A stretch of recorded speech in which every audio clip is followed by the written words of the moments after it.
Although pushback is easy to operate and trouble-free almost all of the time, you will also need to know how to troubleshoot in case of a stuck pallet or the interference of debris. If a cart is hung up on the track, the operator should stop immediately.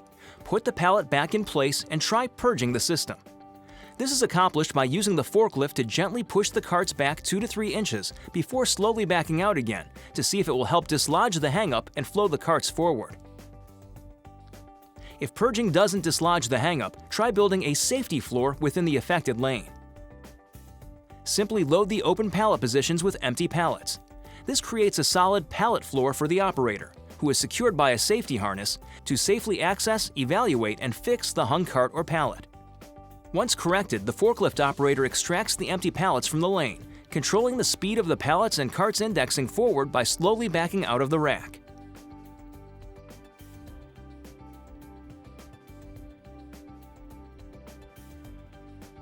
If neither purging or safety floor methods work, contact management to report the issue. It may be necessary to unload all lanes within adjacent bays to further evaluate and correct the issues.